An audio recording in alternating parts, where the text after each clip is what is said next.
Are you tired of the same old sports media? Are you tired of hot takes, arguments, and questions that are just completely off base? Luckily, we have something for you. Touchdowns and tangents. Of the people, for the people, by people who care about the culture and all its concise commentary.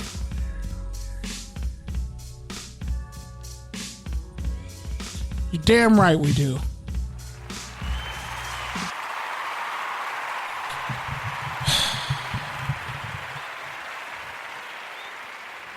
What's up, everybody? It's Kenneth Berry here. Another episode of Touchdowns and Tangents. Pete running a little late, had some more business to attend to. And me and a special guest who are here were at El Tarasco's. And, man, I miss their burritos. And their liquor. Haven't been there since... It's been years since I've been at El Tarasco's, right above old high school. But, man, shout out to London High, shout out to El Tarasco. Shout out to local businesses. They keep the economy really going. Most importantly, Touchdowns and Tangents. We are here another week to give you some of the brilliance of the realness, some culturally concise commentary. You know, not always on time, but always when you need it, when you need to hear it. Whether you're at work, thinking of ways not to beat the shit out of your boss, or on the way home from work, thinking of a reason not to drive your car off the freeway because, you know, LA traffic is already bad. And honestly, the money that you would get for the accident and insurance would probably be more than what you're making now. But don't do that. Just listen to us and laugh and, you know, we'll get through this together. Anyway.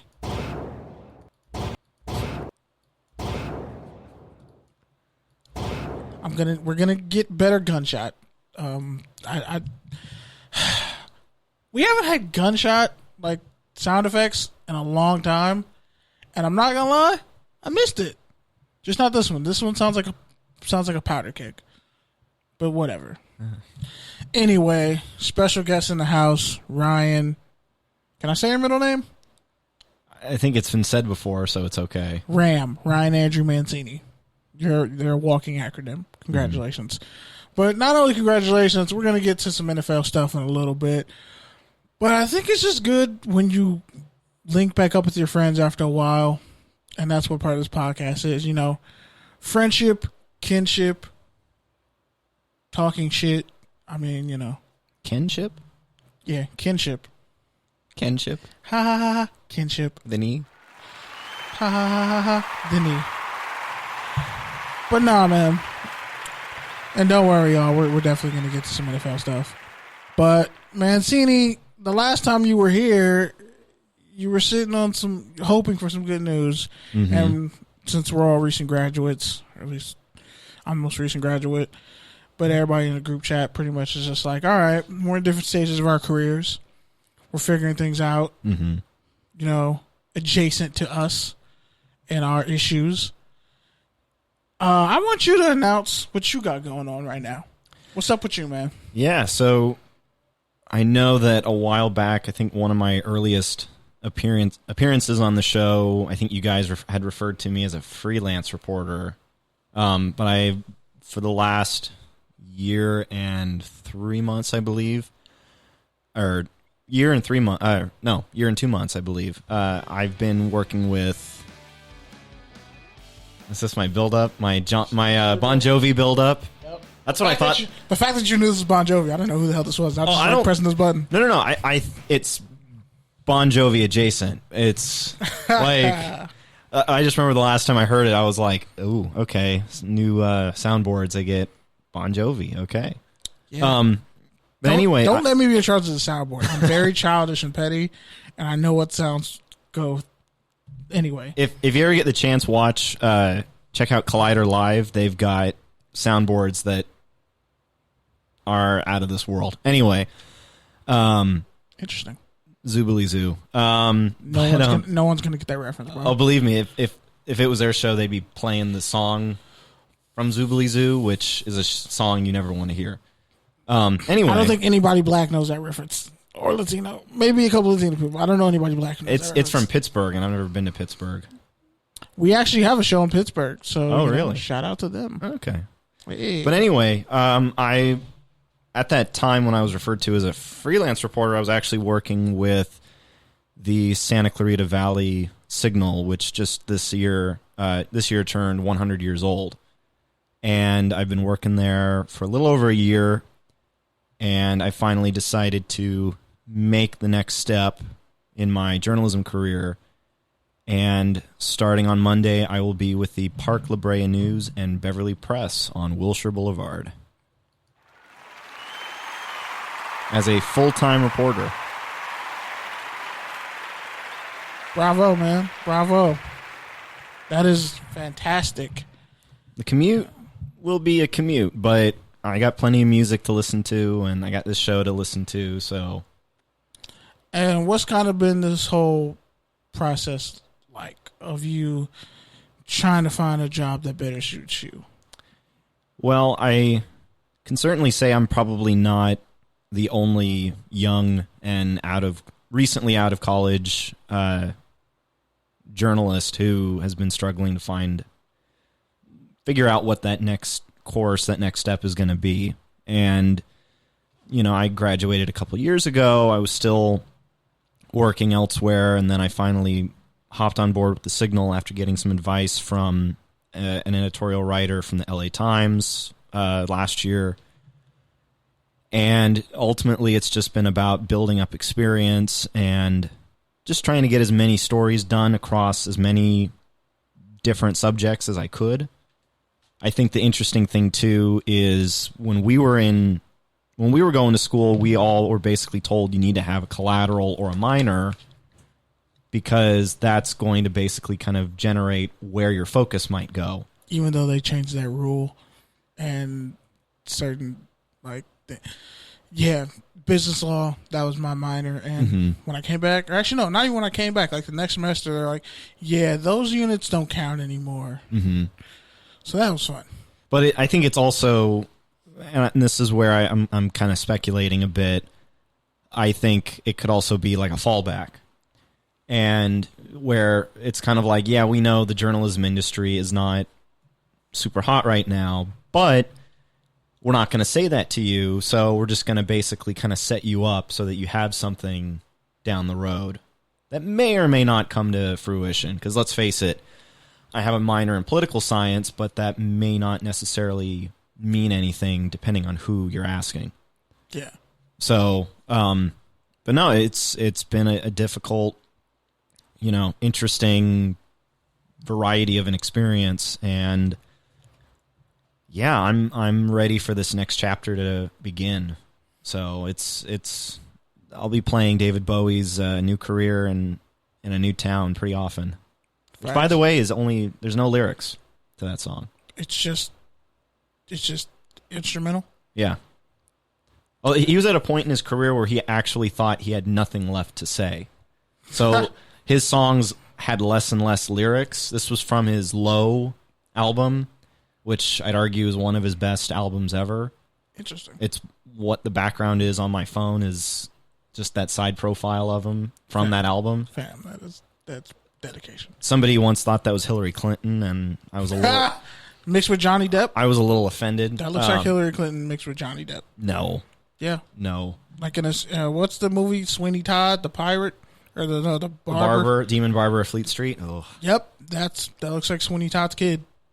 He's actually, the funny thing is, this is actually from a movie that Bowie did where he played an alien. Yeah, I believe it. Called The Man Who Fell to Earth, which is an amazing movie with the recently deceased Rip Torn, R.I.P. I was going to say that. He was in Men in Black. He was in a bunch of stuff. Rip Torn. And your name is Rip Torn. I'm sorry, but that's fantastic. And I'm going to laugh at it every chance I get. Shout out to Rip Torn, R.I.P. They actually used aged makeup on him in that movie, and it seriously looked like what Rip Torn looked like now. It was really, really weird, because I thought, it's just Rip Torn. And I was like, oh, wait a minute. He didn't look like that at the beginning of the movie. Wait, Rip Torn or Rip Torn? Rip Torn. Okay. Because I was like, his last name isn't Torn. But anyway, for someone who was in journalism, going through the rounds, and where you started, tell us about some of the dark days, because everybody wants to be positive and all that. But tell us about the days where you almost gave up and why you didn't. Well, I think that's the other tricky thing too. Is if you're at our age, do you want to make the financial plunge and go out of the state and, find journalism work that could work out or could not work out, where you're there for maybe a few months or a few weeks or a few days, and then you're like, oh, shoot, I was working for the only newspaper in this small town. Or a few years. There's some people who have left and gone out in Iowa, Nebraska, everywhere else, and they probably not coming back. Well, and that's my point. Those are the positives. I've known people personally who they came from parts of the Midwest who came out here and, they thought they had a sure thing, and it ultimately didn't pan out for them, either because of their own problems or problems with management, et cetera, et cetera. In my case, I still wanted to be relatively local, but at the same time, I would be more than willing to have gone across the country. I just wanted to reach the point where I thought, you know what? I don't want to get to the point where I feel like I'm completely out of options here. I'm going to find every option available. And that's ultimately what I did. And I swooped in with the right opportunity at the right moment. But yeah, no, I had ideas about, working on something political either in Sacramento or across the country. I had all of these different ideas, but at the same time, I'm thinking to myself, I still want to write. I still want to try and kind of perfect some of my abilities. And, I kept thinking, I might get to do some writing if I do something political or something else. But there's still the idea of, as this show's all about, context for the culture, it's trying to find that right atmosphere to be in. And I think with this new venture, I feel like I'm really going to be in the right environment to sort of, learn more about the city that I was born in. I can't even say the city I grew up in, just the city I was born in.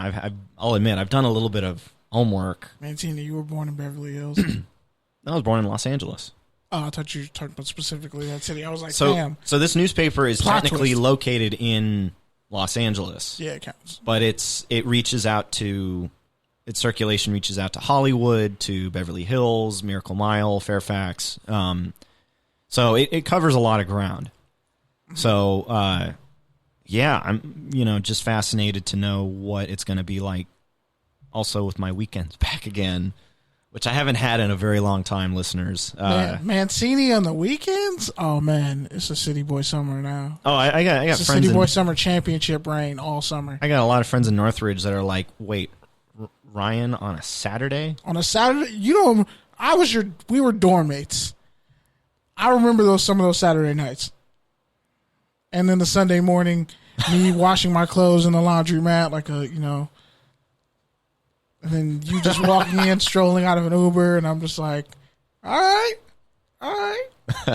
Ain't no shame in that walk. That's not the walk of shame. No, they weren't.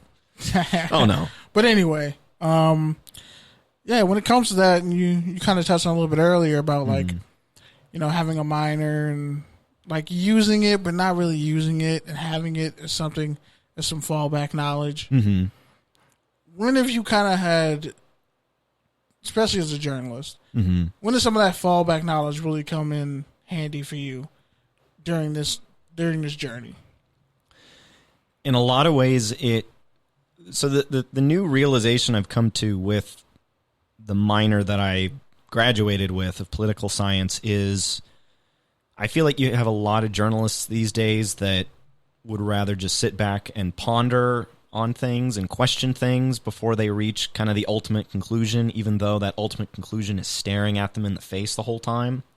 So one good example of that is when you hear a lot of media discussions about, this was something that was being had for 2 years in regards to Donald Trump, where is he lying? Is this just a misstatement or a false statement, or is he just lying?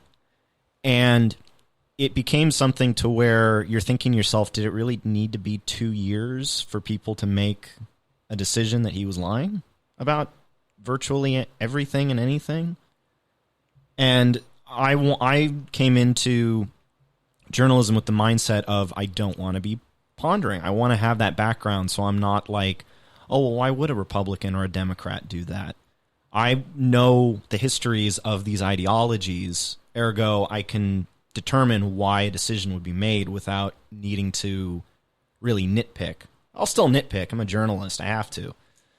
In terms of my own personal experience, I'd say it proved pretty helpful in terms of understanding the political dynamics in Santa Clarita, which after this last election is the most purple that it's historically ever been.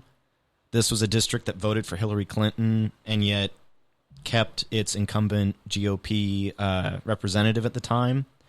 And then 2 years later, removed that incumbent as well as our assemblyman with 2 Democrats, both of them. One of them, she worked with a nonprofit, and the other person, she was on one of the local school boards. And so trying to understand the shifting dynamics within Santa Clarita, noticing how people on the right in some areas were kind of gearing a little toward that, Trump supporter vibe, which they didn't have years ago. And then seeing a lot more people, not just on the left, but just people in general, get up and vote. I knew people personally that this was their first election, and they zeroed it in on, well, I'm not in favor of Trump, so I'm going to vote for whoever's going to be trying to, either stop him or deride some of what he wants to do as president. And that didn't come out of political, people still think it's about partisanship and people hate each other because of politics. Personality makes a huge deal out of it. I mean, that's also why, Pete and I have talked about Andrew Yang, and I'll get into this later with him, but he, personality makes a big difference. And, people saw this with Trump and thought, oh, I don't like that, or I don't want to back that. And so the fact that I was able to, another example is a coworker of mine for the next 3 days who he's got basically the same background that I do, not to mention even further. He was on his Model United Nations team. He actually was our political reporter at one point in time. And his depth of knowledge is, on politics is almost on par with mine. Certainly him and I read from different people, and we've learned from different people, but at the same time, he knows the context. I know the context. That makes it super helpful in terms of determining why people make the decisions they do at the ballot box, or even why politicians say what they say. And instead, sometimes you can have journalists like people that I've known professionally who they just don't get it, or they don't know, or what's a Democrat, what's a Republican, and you're kind of scratching your head like, wait a minute, you're the political reporter and you're asking what's a Republican, what's a Democrat? Now, to that point, because you talk about the politics of politics, how about the politics of journalism? Because I feel like anyone who was a journalist can probably date back their writings to when they were in elementary school. Mm-hmm. For me, I was writing all the time. I was in writing contests. I was winning them. And then we did newsletters when I was in middle school. I wish I would have kept some of them because they were gold. But you were in the high school newspaper. Yeah. Came right into CSUN. Got the whole CSUN experience. Yes. The department experience, all that. And then even your time now, working professionally. So how would you kind of describe the politics of journalism from someone who's a beginner, wants to get into it, someone who's in it and is learning the ropes and isn't a professional yet, and someone who is now blossoming into their own as a professional? How would you kind of describe that? Well, I think if I were to go back in time, based on what you said, if I were to go back in time and tell myself, Ryan, this is what you should know about the journalism industry. And it would not ruin the timeline because Avengers Endgame already proved that you can go back in time and not ruin the timeline. That's what I've heard. Yeah.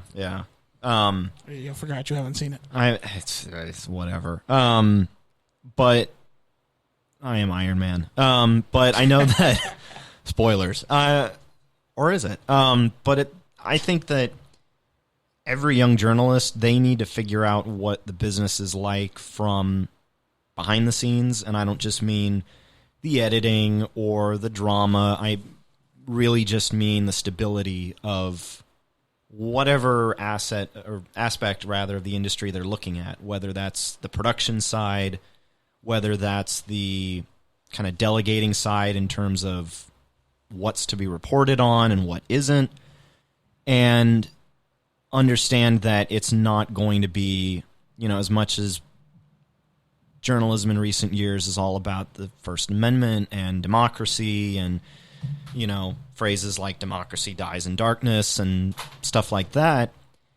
there's still a business element to it, and there's still a lot more to it than just simply this idea of, well, we're here to tell the truth. It's still the truth? Exactly, yeah. You have personalities behind the scenes. I mean, I watched Good Night and Good Luck not too long ago. Great movie, also with Robert Downey Jr., by the way. And that's something that, I saw it when I was in high school. It was also for a history class. Had someone shown that to me within the context of journalism, I think it would have stuck a lot more than it did. At the same time, years later, they made us watch Network in a journalism class, and that's a classic. Have you seen Network? I think I might have. It's from the 70s. It's where you have the guy who he basically has a mental breakdown on TV. He's a newscaster, and he says, I want you to go to your windows and say, I'm as mad as hell, and I'm not going to take this anymore. And people actually do it. I'm pretty sure I've seen it. Okay. It's on Netflix, by the way. If I haven't, I probably lived it. So, yeah. Oh, you watch this movie now, and the parallels with cable news today is... Is it Orson Wellesian comparisons? Kind of like when you look at Orson Welles' work, some of it, and you're like, oh, crap. Yeah. That's still relevant, and it's kind of creepy. Yeah. Because he had no way of knowing this. Yeah. Oh, no, I mean, well, this was the 70s. Like, C-SPAN, I think, was just barely getting started. And that was the closest we ever got to anything remotely near cable news. But anyway, yeah, I think people who are fascinated with getting into journalism, they need to understand what's going on behind the scenes to sort of get a better idea and not be idealistic. Because, I can imagine you were this way. I know I was kind of this way. Starting out in journalism, we all have this idea of the kind of person we want to be.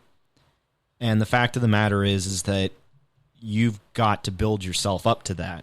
Sometimes you can blow them out of the gate and be like, oh, whoa, you're terrific. Do you want to be assistant opinion editor? Like what happened with me, where I wrote one story and the staff was really pleased. And so they were like, you're on board, keep contributing. And then you're hired at the end of the year, or the end of the school year. But remember, that too was only based off of student journalists. Yeah. And these are people who, as far as I can tell, thinking back, there's at least one of them that I can think of off the top of my head who's in journalism now, or at least on the reporting side. I know there's at least one person in that team who's on the photography side. I'm talking about in terms of the reporting, it's our buddy Andrew. Yeah. But then going to... Because I remember when we were like counseling and talking to high school kids and we would have little events. Yeah. But I think you have even more perspective now from that point. Because like you were saying, like, okay, you need to know the business. And then you even talk about, you became an editor. But describe that grind. Like, once you're working to become who you want to be. Mm-hmm. But then you're also dealing with things as they are.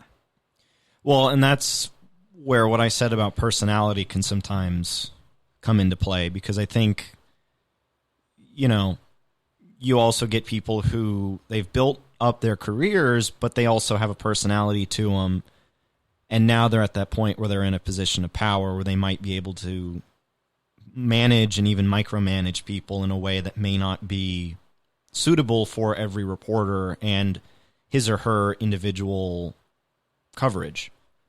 And I think that that's another thing that all young journalists need to remember. And this is something that I know we talked about a lot years ago.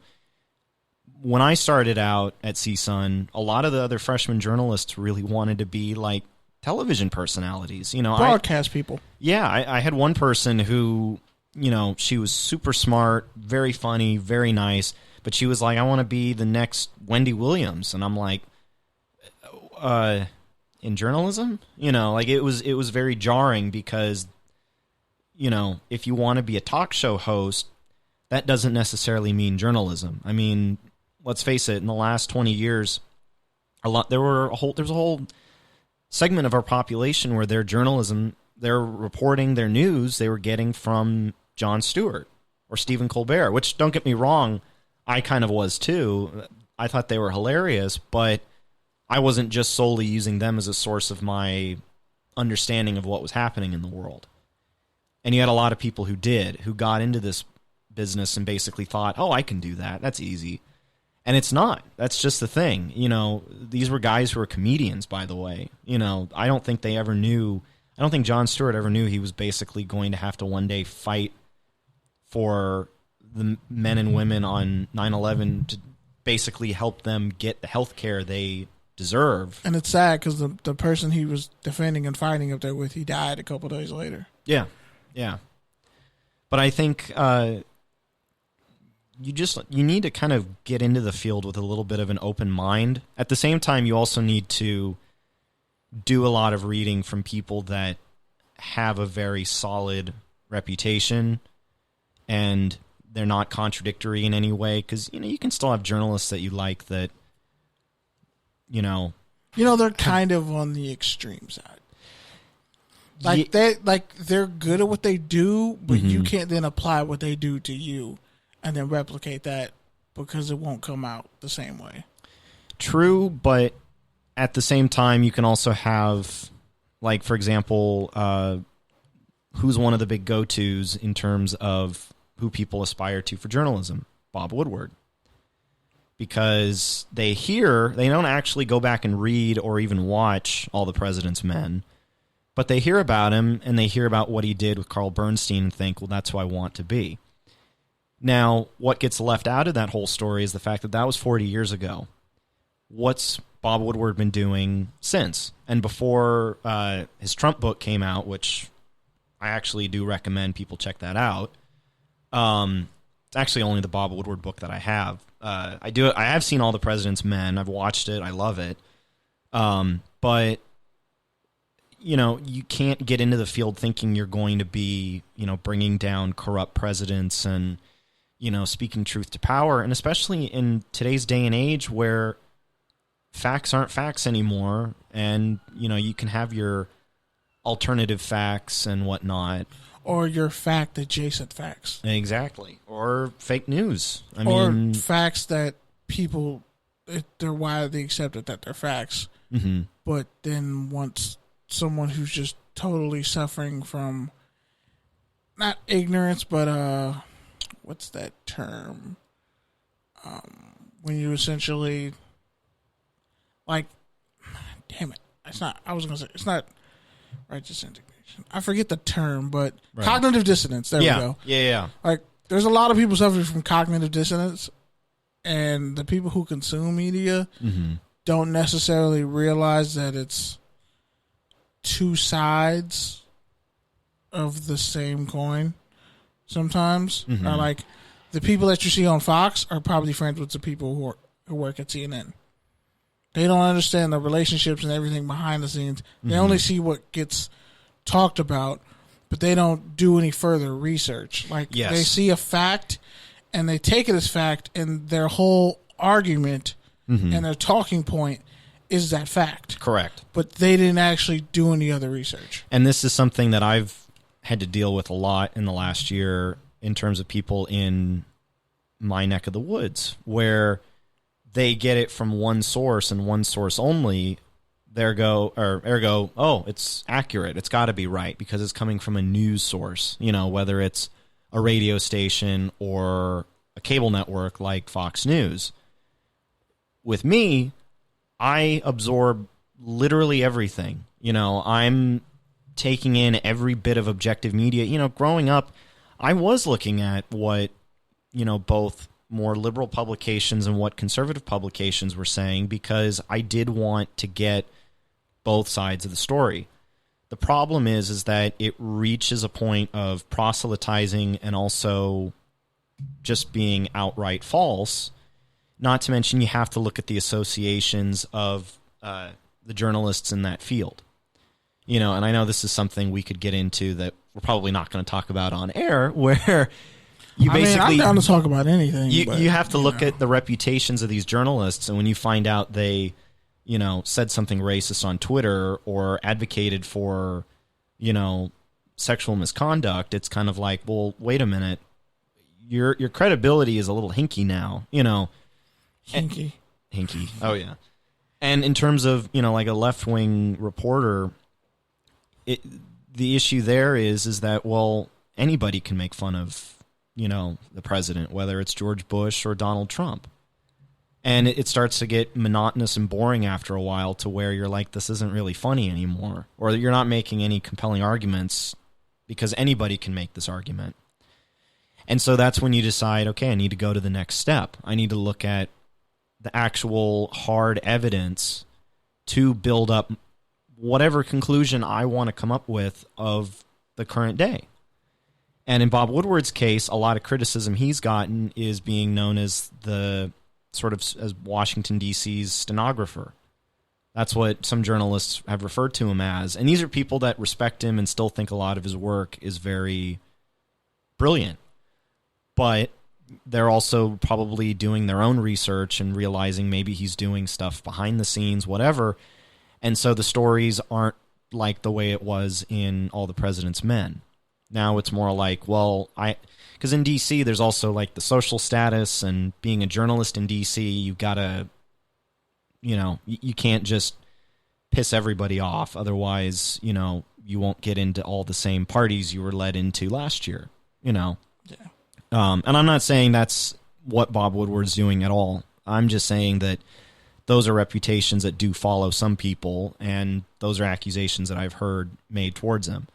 At the same time, he has done some outstanding reporting, but I don't aspire to be like him because I am my own person, and this is what every journalist needs to realize. They are their own person. I've fallen down that trap of wanting to be similar to other journalists, but I've realized, no, I can read their work and learn from what they did and their own personality and their own understanding of the world and of American history and politics, and help that in coming up with my own conclusions. And so, and that's kind of what I advocate for anybody. Pick the right people, read from them, and build yourself up from there. Good advice. So I know I sounded a little angry just then, but I hinted some aggression. I was like, are we going to talk about what I think we're going to talk about? Oh, no. In a hypothetical sense? Because that would take about 4 or 5 episodes. I'm not going to go full bore into the dark sides of... All right, just pull a Mace Windu and just tap into it. Why did you make me have to remember the prequel trilogy? Because it's a purple lightsaber. He's the only one to ever actually properly use the dark and the light. So, yeah, but that was introduced after the movies. Doesn't matter. It's still purple lightsaber. Literally, he just went to George Lucas and said, "Can I have a purple lightsaber?" And George Lucas was like, "Yeah, sure." Doesn't matter. He got a purple lightsaber. Doesn't matter. Fun fact: the facts are great, but the story is even funnier. Can you guess who in the original expanded universe got a purple lightsaber? Don't say Jar Jar Binks. Her name starts with a J. I think I know who it is. She's not in the new canon whatsoever. I'm definitely. Although her twin brother kind of is. See, this is fun. Yeah, we'll put a pin in that. But what was the answer? Because I'm not. Jaina Solo. Yeah, I would have never got that. Her brother became a Sith. Yeah. I forgot her name, so I'm saying I would have never remembered it. But we're going to take a quick break from that, because going to put a pin in the whole journalism, politics thing for later. But we're actually going to touch on, something that a huge part of this podcast is about, and, that's football. Football. Not American. Just football. Not football. They make way more money. But anyway, so our poll, NFL Street. I don't think there's any ice in this. Oh. Damn, sir. That I didn't even tell him to do that. He just did that. So I heard all about that last week, and I was just like, oh my goodness. Let's talk about it. Let's talk about it indeed. Oh, so I mean, you got horchata with ice in it, but yeah, she gets Sprite with no ice in it. Oh, sometimes you can have it with ice. But she just gets Sprite with no ice in it as a default, and then adds ice later. That makes up for it. And wait, she adds the ice later on. Yes. Okay. See, that was an element that I think I was she missing. Gets Sprite with no ice to begin with, because she says the ice takes up most of the cup, which in a lot of cases it is true. Mm-hmm. But if I'm getting a Sprite, in every case that's true. That's how physics works. Yeah. But okay, now you're on her side. Jeez, relax. No. But most of the time, I'll get a little bit of ice. Right. If it's a situation, but no, I'm talking about she'll go to self-serve soda machines and not get any ice. Right. And then go back and get a little bit of ice. And then thinks no, the Sprites, that Sprite has a 2-minute shelf life. Mm-hmm. Let's just be honest. But anyway, that's 2 minute. Whoa. 2 minutes. Sprite gets flat really quick. Let's talk about it. Yeah, but here's the thing, because I've had moments in the past, many, many, many years ago, back when I still drank soda, where, I would get the soda with no ice, but that just depended on how I felt. I didn't always do that. She does that as a biblical mission. I know she's not letting that go. Oh, and when she hears this, she's going to be really mad at me. Oh, and you guys aren't letting it go either. I mean, we're not letting it go. We're just broaching. I also just remember laughing really hard when you guys were like, who would put ice in beer? And she's like, I'm not advocating for that. I was like, okay, it's a slippery slope. It is. No, it's true. It starts with Sprite, and then next thing you know. Well, okay, what if it's Coke? What if it's Coca-Cola? And you don't put any ice in there, you just put the Coke in the cup, you put the lid on, you drink it, and that's it. Then what do you do? That gets flat, too. But that's the thing, though. It doesn't just give me 2 or 3 drops of ice. It's not like it gets flat, though. Have you had flat Coke? Yes, I have. So imagine not having any ice and drinking it. And let's say whatever system you got it from isn't necessarily the coldest. So you're saying that the ice maintains the carbonation of the soda? Yeah. Even if, isn't one of her arguments that the ice is gross? No, she's like, the ice takes it too much, and then it's mostly ice, and you only get a little bit of juice in the water. The ice sucks up a lot of the soda, so it's like a self-defeating. It's a self-defeating prophecy. And don't forget that sometimes when you get the soda in your cup, I know you want to get off topic, but I was like, God, I have to make this point too. Is this how everybody feels about me? Hey, this is a subject I'm. We all deal with it, though. We all deal with this, though. Because everybody's like, do I want to get soda? Right. Especially if you get it from a drive-thru and you know how much ice they're going to put. Just give me 3 ice cubes. Not and to they're mention, giving you 5 or a whole. When you're going to those dispensers, you're getting water and something else, or club soda and something else into your cup. Yeah, there's been times where I've basically gotten brown water when it's supposed to be iced tea. That's nasty. It's like from the Goonies. It's, it's gross. By the way, I saw a meme that said Stranger Things. It's just the Goonies. Yeah. And not the X-Files, but the Goonies. Yeah, that's what I've heard. Oh, X-Files meets the Goonies. Mm-hmm. And I was like, that's offensive, but it's accurate. But how's it offensive? I was like, because they dug deep and got the X-Files and mixed it with the Goonies, and I'm like, you're not wrong. Yeah. But speaking of not being wrong, the poll for NFL Street versus Blitz, 53-47. More people liked playing Blitz than NFL Street, which is shocking. I mean, Blitz was really fun, and you could literally do wild shit, like hit people late after the whistle, punch cheerleaders, all types of wild, crazy shit. Like, the only thing up was in the game with Lawrence Taylor where they were doing coke and steroids at halftime. That was a crazy game. But, yeah, NFL Street won on Twitter because NFL Street was ultimately the better game and had the better soundtrack. One of the greatest soundtracks of all time is NFL Street. You can go on Spotify and look it up. Trust your video games. Also, Russell Wilson, we agreed, should never perm his hair again. Just don't do it, man. Like, don't go out looking like one of the DeBarges. It's just not a good look. I gotta see what this perm looks like. It's bad. But speaking of bad, Madden ratings. So, a lot of people were pissed off about their Madden ratings, as they should be. Darren James was was a rookie All-Pro, and somehow in his second year isn't an ID overall and doesn't have 7. His tackle rating is like a 77. That makes no sense. Like, he played everywhere. That literally makes no physical sense. Cats like Ndamukong Suh are considered defensive ends because the Bucks, they switched to a 3-4, but Ndamukong Suh is a defensive end, and he's like an 81 or 83, which really makes no sense because he has like every pass rush arsenal available and has never really been allowed to just straight up play like, okay, let's just strictly put this person as a pass rushing 3 technique.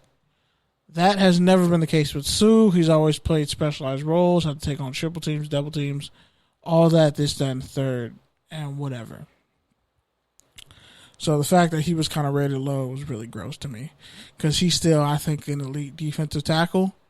One of the better defensive tackles. You cannot block that man one-on-one.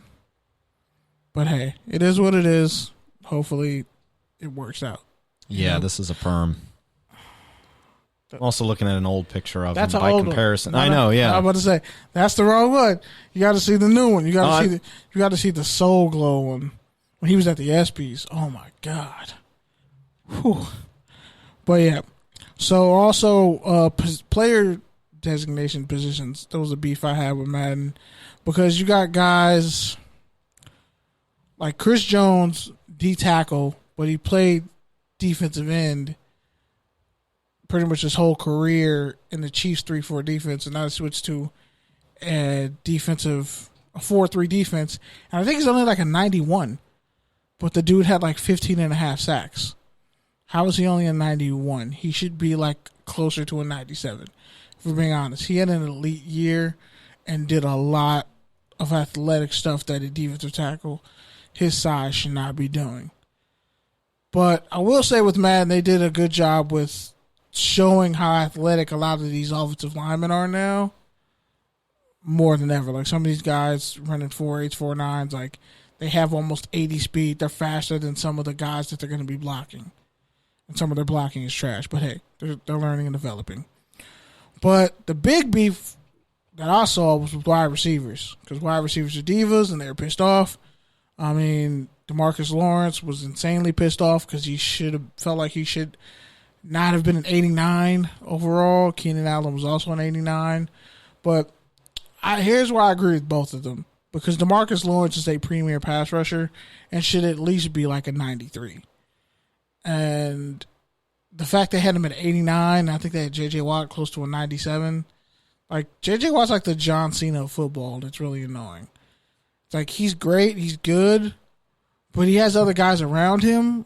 And most importantly, he's not getting 20 sacks a year like he used to. Like, he'll maybe get you 12, 13. He's still good, but he's not that much better than a DeMarcus Lawrence, who's coming into his prime and is still doing great things. He definitely should be high, and especially since DeMarcus Lawrence has more sacks than J.J. Watt in like the past 3 years, would definitely give DeMarcus Lawrence somewhere in like the 90, no higher than like a 95 though. 93, 94 if you're being generous, but a 93, 92, 93 is fair for DeMarcus Lawrence. Keenan Allen, I think, is better than a guy like, and not just because he's white. I really like Adam Thielen. I think he's the top 10 receiver, but I think Keenan Allen's better than him because he's been doing it longer and had more injuries and isn't as fast. And that plays a role when you're a receiver. Thielen and Diggs are seen as the best wide receiver duo, which I agree with. But I don't see how Brandon Cooks, who's had 1,000-yard receiving every year of his career pretty much with 3 different teams, still in his prime, and ran like a 4.31 or 4.33 coming out of college. It was like a